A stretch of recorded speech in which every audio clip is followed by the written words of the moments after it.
Welcome to the Women Inspire Aspire podcast. In this episode, I talked to Akanksha Sarma about tech and startups. Hi, Akanksha. Thank you so much for accepting my invite to appear in the podcast. How are you doing today? Hi, I'm great. I'm so glad to be here on the podcast. Thanks for having me. Wonderful, wonderful. It's great to have you here. Let's go ahead and get started. Can you tell us a bit about your background, where do you live, what do you do, etc.? Yeah, sure. I am from Bangalore. I have grown up in Bangalore all my life. I went to school and college in Bangalore. And I think ever since I was maybe 6 years old, I've had an affinity for stories and for basically literature in general. My entire family, all of us grew up in different parts of India. My mother's family primarily grew up between Delhi and Calcutta. My father's family grew up between Kerala and Delhi as well. We have family all over south of India. And I would say a lot of my upbringing in Bangalore, while I grew up here and it's a very metropolitan city, I've been lucky enough to experience culture in a very unique way because of the way my family has been designed and the different backgrounds that my parents come from. And that's what I think I've always loved about Bangalore as a city and why I chose to sort of live here even in my career. I think it's a city of opportunities and I'm so glad to be here.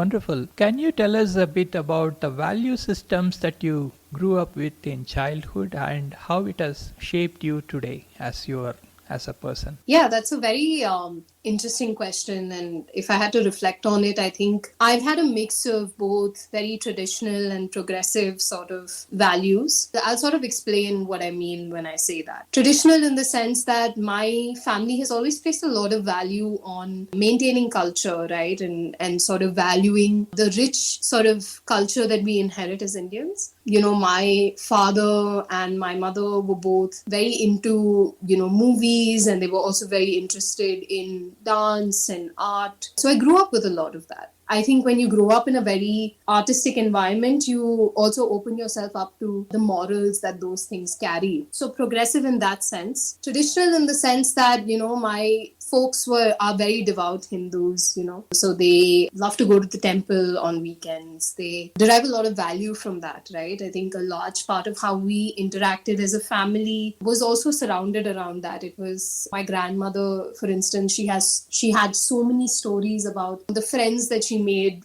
going to the temple and her whole Sunday ritual of like going to the temple, and then our lunch would be the prasadam that you get at the local temple. So we grew up with a lot of that, right? And I like to describe myself as somebody who's also in between both of those things. I'm very progressive in my thoughts. Like, I love encouraging intellectual debates with anyone that I meet in my life. At the same time, I also place a lot of value and faith in the cultural values that come with our society in general, right? I think it's very rich in how we value ourselves as a society, right? I love that about Indian culture. We're very involved with our communities. We're very enthusiastic about doing things together as a community. And I think that value system I carry even today. Wonderful. Let's talk about your work. Actually, I see that you have worked as a journalist and you specifically focus on tech and startups. Yeah, that's right. So I'm all ears. Journalism or writing is shaping the tech and the startup industry, especially in Bengaluru. That's amazing. And it's one of the more interesting areas for me as well. I think the world of startups in general, I think, is glamorized a lot, right? You think about the fact that people talk about Silicon Valley a lot. They talk about millions of dollars in funding, and shows like Shark Tank have made it a very cool thing to be an entrepreneur.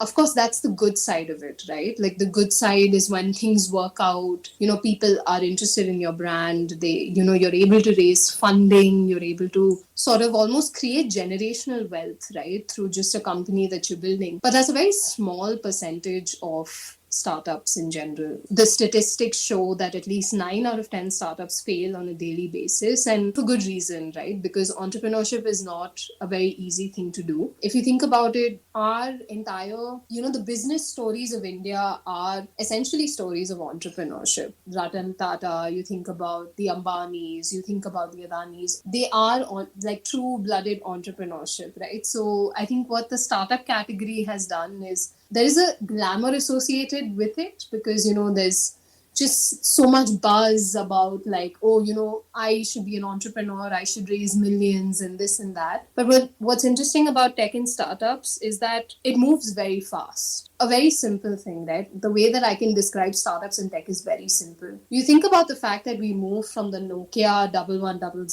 to where we are with just the cell phone, right? The fundamental smartphone that you're using on a daily basis. Like, there's so much disruption just happening even just within that one device, right? So that's how fast, technology moves. And as a result, that's how quickly startups move as well. It's all just, it's a constant sort of recycling, there's a constant sort of movement that happens within the space. And as a journalist, it's both like a blessing and a curse. It's a blessing in the sense that, when you follow the journey of a startup from day zero and they're very successful, gives you a lot of value as a journalist as well. Typically people know of your work because you've been covering one particular startup for many, many years. But since, statistically we know that 9 out of 10 startups fail, what does that do for a journalist, right? It's great for a journalist because then, you become the source of truth almost, because you're able to show both sides of the story. But what I think that does for a founder is very rarely in the news do we kind of cover stories about failure, unfortunately, unless it's like very drastic failure, right? And that's not very great about the perception that's created about startups and tech that's out there, because we're so focused on showing the successes that we're raising the hopes of people somewhere, but then it's also very important to be realistic about everything. And so I think journalism has a very interesting role to play here. It can both create and destroy a company in essentially one story. So I think the journalist has a great sense of responsibility in that sense to be very authentic to not just the founders that they're covering, but also the stories that they're showing to the public, because ultimately what people leave with is that story. They don't really care maybe so much about that journalist story in that moment, but they care about the story that's being said. And it's very important to create a very balanced outlook on anything that you're reading about. I think I would say journalism has a very critical role in that sense to play in perception management, and that's where I think the journalist's responsibility lies. And so therefore it's very important for them to be very cognizant of that. You mentioned about failures. So, as a journalist, how do you feel about the failure? Do you go into the reasons for failure, interview people on why the failures happen so that others can learn the lessons? Yeah, very interesting, because I don't think so many people are very comfortable talking about their failures, right? I mean, you think about it on a personal level, right? If somebody came and asked you and said, hey, I want to do a story about how you failed as an entrepreneur, like most people would hesitate at that. So I think it's a harder challenge to convince somebody to share their honest and vulnerable truth. And that often takes a lot of courage, both from the journalist and from the founder that you're speaking to say, hey,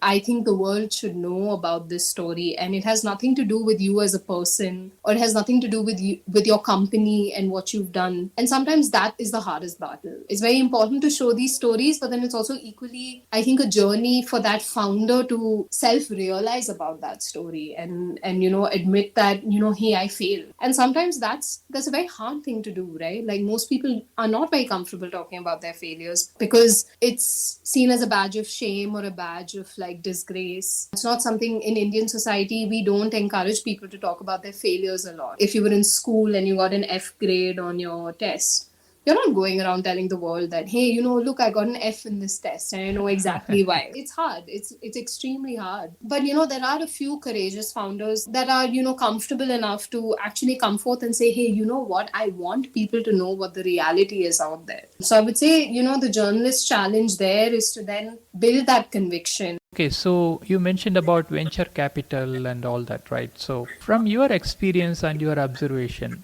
have you seen companies which bootstrap without raising funding successful, or do you think most of the companies are going towards the venture capital way, and what is the reason for that?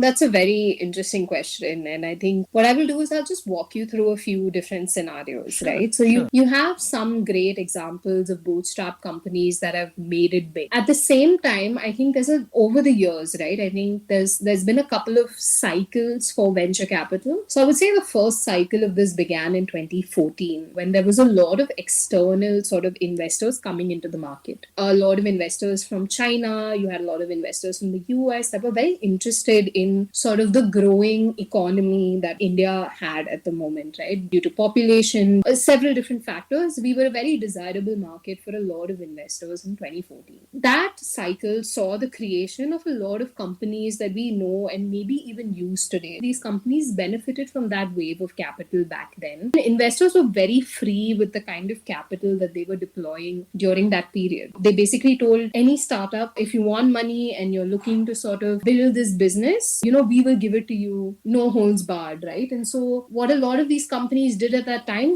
they took a lot of this venture capital money and then they started building their companies with it. So that meant, giving deep discounts so that a habit creation happens and people start becoming sort of dependent. And as a result of that, we had what we saw the first wave of like startups as we know it. Today, I think we have more than 100 unicorns in 2025. That's unicorns are typically companies that are valued at over $1 billion. And that's remarkable, right? Because clearly we've been able to create these companies, and it also shows two very important things that India is a very tech positive sort of country. People are very comfortable with tech. They're very open to sort of using technology, right? And as a result, venture capitalists were also like, hey, we're noticing that India is very comfortable with technology. And so they were diversifying their investments into multiple different use cases, right? So whether that's payments, whether that's commute, whether that's consumer facing companies like food delivery, or even the origin of quick commerce, right? I think it's the best example of why India such a great and investable like venture market. Typically in the US, people have cars. And so the way that deliveries happen there is through cars, right? So any food delivery app that operates in that market typically rely on cars to do it, which means that you're spending more on fuel, you're spending more on just generally getting your order from one place to another, because it's not easy for cars to move at the same pace as a bike or a cycle. Whereas in India, we have a very dense sort of population. We also have multiple economic modes of transport. So bikes and scooters, all of these things are very economical. Most people have these things. And also our roads are much smaller. We have buildings that are next to each other constantly. And so the value or the order density is much more significant than in some of the other foreign markets. And so what's interesting to see with Indian venture and Indian tech in general is the fact that models that have essentially not taken off elsewhere really take off here, right? And partly it is because of that risk bet that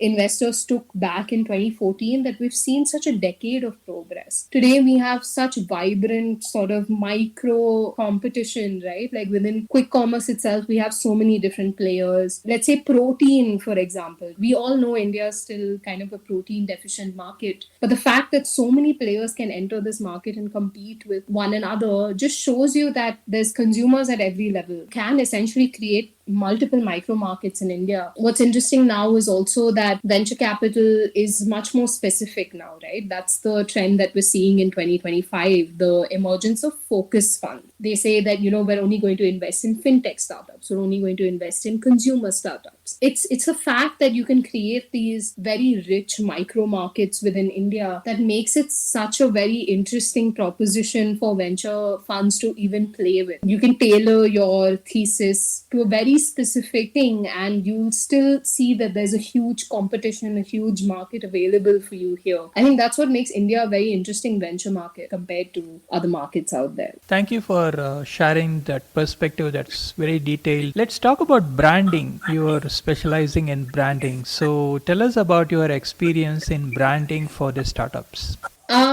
Yeah, thank you for asking me that question. So I'm very fresh to branding. What I found very interesting about branding today is the fact that it's very different from the branding of the generations past, right? You think about how brands were communicated, say, in the 70s or 80s. A large part of it was through print ads, right? So we started with advertisements in print. Then we went to advertisements on the radio. Then we went to sort of advertisements on television. But now, if you think about it, if you're launching a brand today, you have at least 7 to 8 different channels you're talking about. You have access to all these channels that I just spoke to you about, but also you have emerging channels that are coming up as well. So you think about things like communities, right? Community as a role is something that's very, very new to brands today, because the idea is you want to create a sub community for your brand that's constantly talking about your brand, engaging with it, but not maybe necessarily in the form of either repeat purchase, but just generally talking about your brand, right? And that's become a moat that a lot of brands are thinking about today, solely because even some of the strategies that we were using in online branding, right? I would say in around 2012, 2013, 2014, was this idea that let's advertise on social media or search engine. So a lot of people started putting money into Google ads and Facebook ads, and that's still a trend that happens today. But what's interesting now is that, you're meeting people in very interesting parts of their life. There's something called dwell time, which I find very interesting. It's a metric that I don't think is very, very measured very often, but I think it's a very powerful metric. So dwell time is how long a person stays onto a particular piece of branding, right? So how long are they keeping that branding with you? Now, how do you do that in an online medium? It's extremely hard if you think about it, because on Reels, you have 30 seconds to show everything about your brand, right? And that's a very short time if you think about it. You have 30 seconds to tell one person who you're interacting with about your brand. So the interesting challenge that marketers have today is to think about, how do I maximize my dwell time in the least amount of time possible? So sometimes it's an extremely hard challenge to do, because you're not just competing with a local market, or if you're thinking about a billboard ad in a particular location, you're thinking local. But now today marketers have a very interesting challenge, whether they can't just think about local, they have to think about global, because everything you put out on the internet is not just accessible to the people in your region, it's also about people who are outside of your region. So that, I think, is a very interesting challenge in marketing today, that I don't think anyone has significantly cracked it yet. You have great examples of it out there, I'm sure, but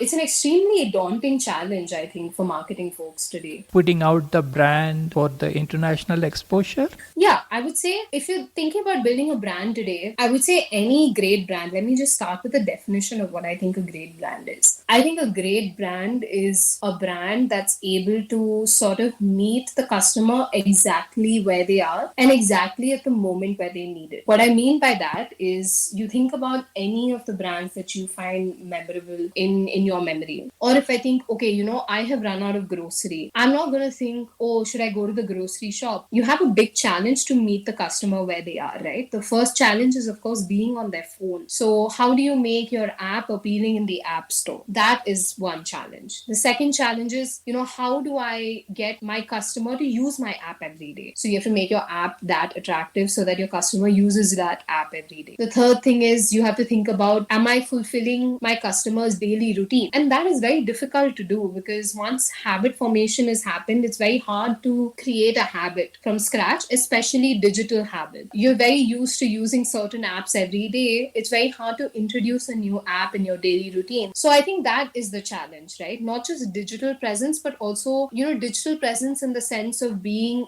part of somebody's daily digital routine. I wouldn't even say, physical routine, you need to be there, but being part of your customer's digital routine is very important as a brand today. Right. And what are the factors that you have seen or you have experienced which creates these habits? So, like I said, I think, meeting the customer exactly where they are, I think that's one way of creating habit. So, for instance, I know, like I sort of mentioned about food, I'll give you another example. In Bangalore, there was a very significant trend of autos, right? Like if you wanted to hail an auto, you often would flag it down. Auto person would say, I'm not going to go by meter. This is the rate that I go by. And then, there's a period of negotiation after which you agree to a certain fare and then you get into the auto and you go. You could be, in an area where nearest auto stand is at least a kilometer away. So what are you going to do in that situation, right? You're left stranded on the road or you have to walk a kilometer, and that seems like a very daunting task. What I did very brilliantly was,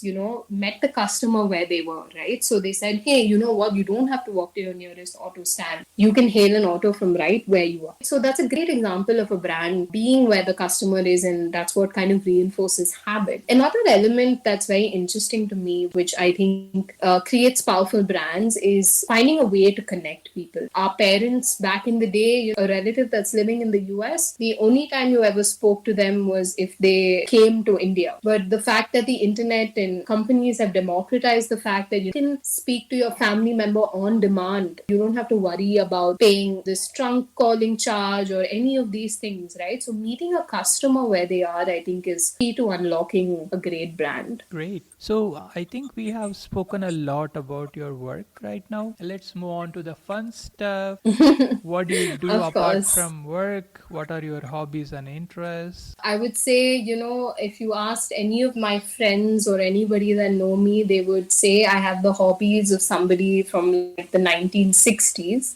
Because I've recently started picking up embroidery. I find it a very meditative sort of hobby, right? I think it's very interesting to be able to use your hands to do something other than scrolling your phone. So it's a new, very, very new baby hobby that I've picked up. Besides that, I would say I love reading. It's something that I've always enjoyed, both for work as well as for passion. For work, obviously, in the sense that as a writer, I think what reading helps you do is it helps you pick up different ways of finessing your craft. But as passion, I think reading has always been a hobby that has helped me expand my perspectives quite a bit. So even if I read very simple short story about anything, like a boy going to the shop or something, and what he sees along the way. But what I find very interesting about reading stories like that is it helps me romanticize my life a little bit, not take what I have for granted. So I would say reading is also another very interesting hobby that I have. Great. I guess you have a pet, if I'm not wrong. Yes, I do. I have a pet dog. I have a very interesting story. My parents were very traditional in the sense that they said we're not going to have pets at home. They considered it very unhygienic, maybe just not right for us. So I didn't grow up around animals. Although I know a lot of people in my life have grown up around animals, but I didn't.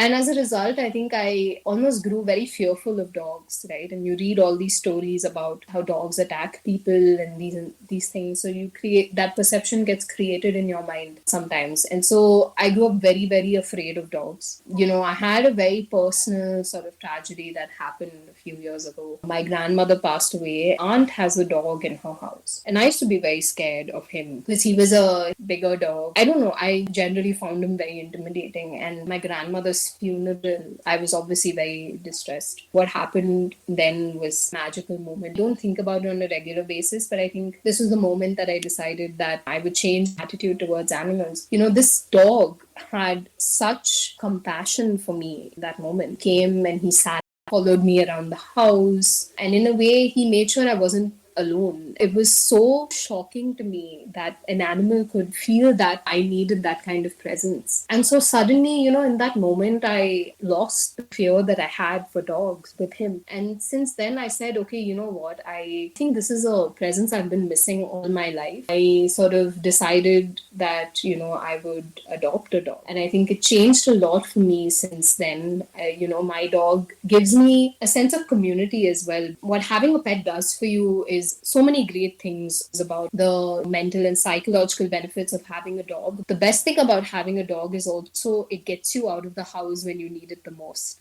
Right? We spend so much time indoors as people, whether that's in our offices, whether that's in our homes, right? But what's nice about having pets is that sometimes it forces you to get out of the house. I have to take my dog outside for a walk. And so, through that, I meet other people that live in the same community as me. I also have made so many friends through my dog, right? Like people who come up to pet him and say, oh, he's so cute, he's so sweet. 2 minutes of human interaction that you're having through your pet. These are amazing sort of benefits of having a pet that I don't think I realized until I had one. It's great. Like I've made a whole set of friends because of my dog. I have a very different Sunday routine. I go to Carbon Park every Sunday because I know he enjoys it. It's phenomenal. Like I didn't know a pet could unlock so much. Wonderful. That's great. Okay. So let's talk about the societal issues that you care about. That's a very deep sort of question. There's a few different things I think that touch a point there, right? I think the first one is obviously gender equality is something that I've always, because I think things like gender equality are still an issue that we unfortunately have in our society today. I think about just in my work, if I start there, there have been points where I've been in a team where I've been maybe one of two women in that entire team. And I think about the fact that there have been positions where I've looked at, the senior leadership in certain companies, and I noticed that there aren't that many women there. And I've always wondered why that was. Women have very interesting perspectives to bring to a situation. I've always believed that women make very empathetic leaders because they care a lot about not just everything around them, but they also care a lot about the sort of situation in a very holistic manner. I've always believed that about women leaders. I also think there's a long way to go in terms of getting people to perceive women in the same way that they would perceive men, right? And it's very unfortunate, whether that's in our pop culture, we still have a habit of romanticizing or fantasizing women in a certain way. I would say the biggest thing I've noticed about how women are depicted in pop culture is the fact that I come from South India. I watch a lot of South Indian movies. And a lot of South Indian movies, very unfortunately today, what you see is this idea that women are objects to be, secured. And I hate that notion, right? Because women are not objects to be secured. There's something that, we have our own independent thoughts and minds of our own. We can make decisions about our romantic lives, or we can make decisions about the kind of jobs we want to do, regardless of what men think, right? And the fact that these stereotypes are constantly reinforced, I think is a big problem. And I think it definitely needs to change. Anything else? I would say definitely issues surrounding caste, very specifically in India, right? And I think it's not a joking matter. It's a very serious sort of situation that we're still facing today. I'll give you a very good example of how subtly these things are reinforced, right? I recently was on a road trip between Bangalore and Chennai, and we stopped somewhere in a very small town in Chennai, and we stopped at a restaurant on a highway to sort of eat. And the first thing it says is something that, you would not think about otherwise. It says something like high class restaurant, right? And I was sitting there thinking to myself, what is a high class restaurant, right? This is not in sort of the proverbial English language. High class is not necessarily something that people emphasize on. But the fact that, you have to say that you're a high class restaurant in order to attract clientele to your restaurant says something about, the kind of society we still sort of have today. In the news, you read about all different types of caste-based violence. These are things that are still, unfortunately, a reality in our society. And it's very easy for us to sit here and say we should be over it. It's 2025, we should be over caste issues, but it's so deeply entrenched in our values as a society, unfortunately, that I think we have a lot of work to do there still. Right. So do you have any questions for me or about the podcast? Yeah, I would love to know a little bit about what motivated you to start this podcast. I like talking to people. That's the primary objective and motivation. I was introduced to a bunch of people through one of my friends, and I did some 40 episodes. Spoke to some people in LinkedIn through my connections, and they were also interested, and that's how it started, the Women Inspire Aspire podcast as it is today. I am building this as a platform for people to come and express themselves. That's amazing. And first of all, I think it takes a lot of courage to do that. So, to put yourself out there. So, I would like to congratulate you on being able to do that. I know it's not the easiest thing as somebody who has a very public facing job. I know how hard it is sometimes to do that. So, congrats on doing this. I think it's a great, fantastic initiative. And it's a great way to sort of explore your curiosity as well. I'm very much like you. I think we're very similar in that sense. I think that's why I chose to be a journalist as well, right? I think it's a great way to sort of speak to new people every day, get different perspectives. And I think that's what makes our lives so rich. Being able to have so many different perspectives and being able to learn from all of it. Right. New subjects, new perspectives, new stories, which is all amazing. And Yeah, 100%. I have interacted with people who have totally different, totally opposite perspectives on things. So that's also pretty interesting. And I just want to do some sort of debate kind of podcast sometime. Oh my God, please call me for that. I would love to sort of be part of something like that. It's super interesting, Venkat. I think it's very interesting to be able to explore your curiosity this way. So yeah, thank you for having me on it. I would love to sort of listen to some of the other episodes. How can I look it up? You can look it up on Spotify and YouTube. Okay, perfect. Would be great if you could share some of your favorite episodes with me, maybe. I would love to give it a listen. Absolutely. Every episode is my favorite, but Of course, you have to say that. something that's related to your field of interest might be Yeah, something happy. that you would like to take a look at first. So 100%. Yeah, I would love to do that. thank you so much for making time to appear in the podcast. I wish you Of all the course. best in whatever you do and whatever you aspire to do in life. Please take care and bye for now. Bye for now. Thank you so much. Bye. That was a wonderful podcast with Akanksha Sarma. Please subscribe to this channel and follow it for more awesome podcasts. Opinions expressed by the guests in this podcast are their own. The host or the sponsors of the podcast do not condone the opinions expressed by the guests or the actions arising out of those opinions. Any decisions or actions that the listeners might take as a result of listening to this podcast must be based on their own judgment and will be at their own risk. The podcast host or their sponsors will not be held responsible for the consequences of any actions and or decisions taken as a result of any content in this podcast.